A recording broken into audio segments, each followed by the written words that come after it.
Hey everyone, Charlie here, and welcome to LTP Masterclass, where I give a masterclass to you with no one actually playing. So normally a masterclass, as you guys probably all know, is a thing where, oftentimes a guest will go to a college or conservatory, teach, and a few students will play in front of an audience. It's like on a stage usually.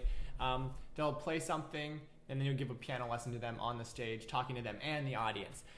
This is an online version of that where I'm just going to go over some pieces kind of more in depth than like a 60-second piano lesson, but on some tips and things that might be helpful for any of you who are learning these pieces or might be interested in learning them. So today we are going over the Chopin Opus 25 Etude number 3.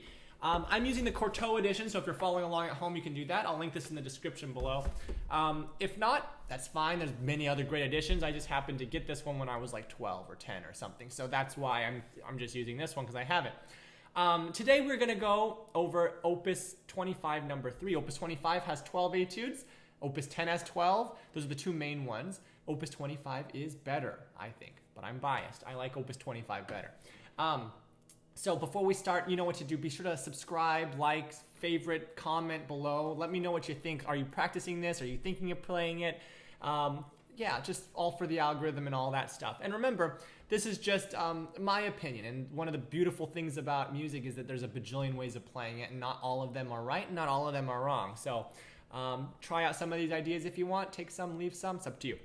All right, so number 3 is a neat one. I usually think of this as like a galloping horse. Like that's kind of the picture in my mind. It's like, think Montana, big open sky, and then you have a galloping horse. So that's kind of what I think of. Yeah, if you're playing this, I mentioned these in my previous Etude LTP Masterclass vids, that if you're going to play one or two etudes, you might play it differently than if you're playing the entire set. If you're playing the entire set, you got to kind of keep in your mind, okay, this is just like a movement out of 12, right? And there's an overall structure within each movement, but also within the entire piece. And in the Opus 25, the last three are like super climactic. So maybe your first few are going to be a little bit more restrained if you're playing them all together. But if you are going to, for example, just play this one, you might, make it a little bit bigger, grander, whatever, or have a little be more contrasting in your dynamics and stuff. That is, how you play it and in which context you're playing it can make a difference as well. So that's something to think about. All right, so this piece, let's get to it. This I always think of as like a galloping horse, okay? So it starts off with the main theme, and then it brings back the main thing, but just adds an extra twiddly. So let's show that.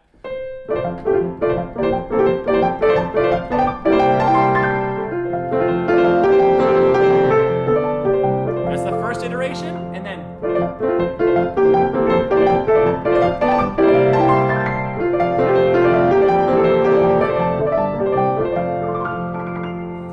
basically the first two iterations of it. So the main theme comes in. I would suggest pedaling as instructed here, where it's down, up, down, up, down, up, down, up, down, up, again, down, up, down. So clear after each one. It's like galloping. Horses don't run like, like they don't run like a luxury car drives. It's not like super smooth. It's right. So in your right hand. What I like to do in the first iteration is maybe accentuate actually the last note. Bum, bum, bum, bum, bum, bum, bum, bum, right? The top note. And then your left hand just kind of playing along. So it's really power in the pinky. Power in the pinky.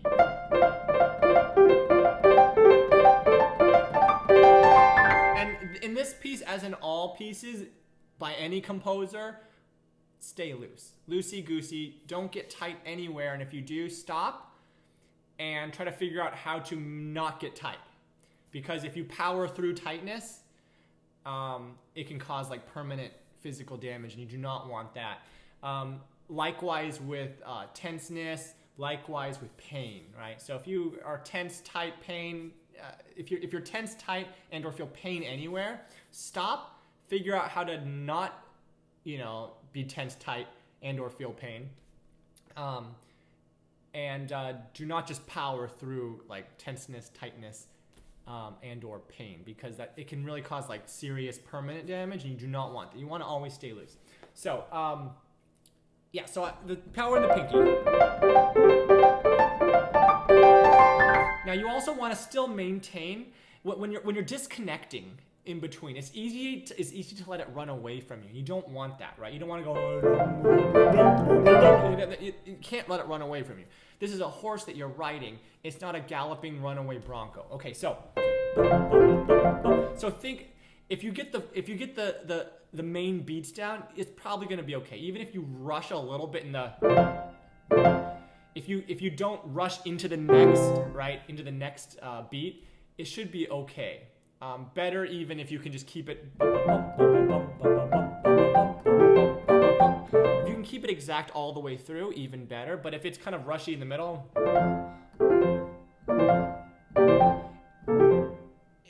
that's not as good. But if you can keep the beats without running away, if you can keep the beats in tempo, then it won't be as bad as if you just ran away with everything. So again, a good way to practice this is slow practicing. I have vids on that, so check that out on my channel. Slow practicing techniques, slow, short, long. This one's long, short, or short, long. Doing so long, short, short, long, staccato, all kinds of stuff, and slowly in a lot of cases too. Okay, back to this. Keep the downbeats, the main beats in tempo. When it comes back after the very first iteration here, instead of playing the tops, I like to bring out the thumbs for variety. A little bit more lyrical too. And now, repeat, now tops. Bottoms. Switching from the tops to the bottoms is not written down. It's something that I do, because why not? All right. Now you get to the next part where you're changing key, espressivo. Now this is a little bit more schmaltzy. Imagine the strings coming in. And when you change keys like that, you're going from C to C minor to B flat major, and then B flat major to B flat minor. You're going from to so give it a little time, right? If you want to make sure we understand that the key change. Like, give people time to hear it.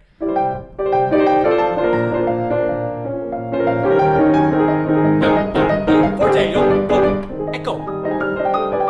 Forte. Thumbs again, I like to give variety there, like before. Thumbs.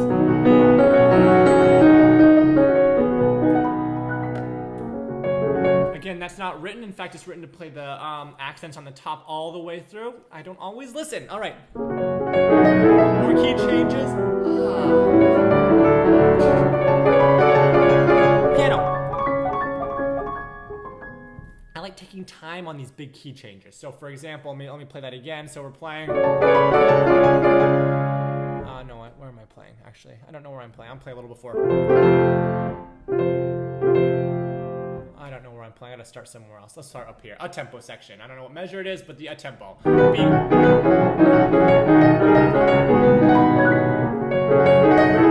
Top notes.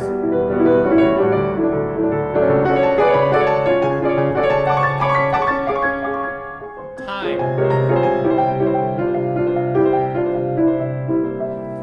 Now we're on the next page. Now, this is kind of the final hurrah. We ritardando, ritenuto, all the way up to the in tempo with sforzandos now. So even more. Now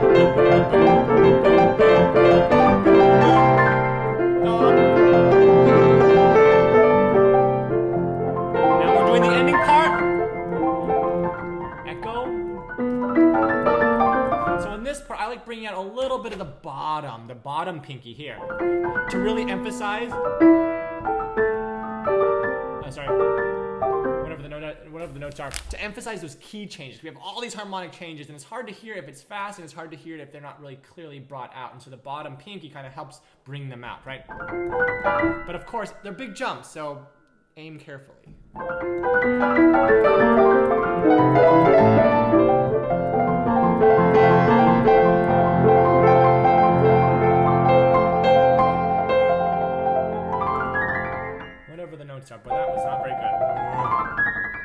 one more time. So on this ending part, it's almost like it's kind of just sputtering out. It's almost like a propeller plane shutting off the propeller. It's kind of sputtering out. But then there's like a last bee or something that flies around. I don't know. My analogies are getting pretty lousy right now. Again, it's too early in the morning. So starting at the very end, about 4 or 5 measures before the end. No, maybe a little bit more than that. What's a good place to start? Starting in the middle of certain things is difficult, isn't it? So it's like bum bum bum, retardando. I don't think it needs to be exactly in tempo here. It's kind of just slowly slowing down, right? So,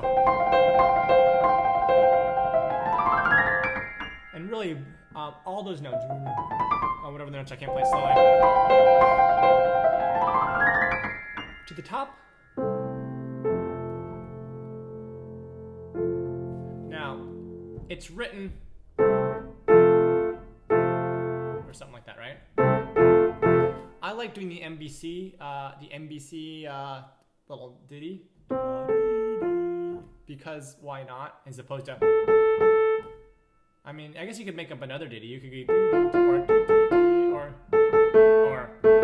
I don't know. You could do whatever you want, but I like. So I bring out those notes. I think it just sounds cool. Why not? All right, so that is the Galloping Horse number 3 etude. Again, there's a lot of ways to play it, but check out my recording of it if you want to hear me play it all the way through. And thanks for watching. Comment below. Let me know what you think of this etude. Is this your favorite? I don't think it's my favorite, but it's okay. It's a good one. So comment below, subscribe, all that stuff. Facebook, TikTok, YouTube, all that good stuff. And I'll see you guys in another LTP. Take care. Bye-bye.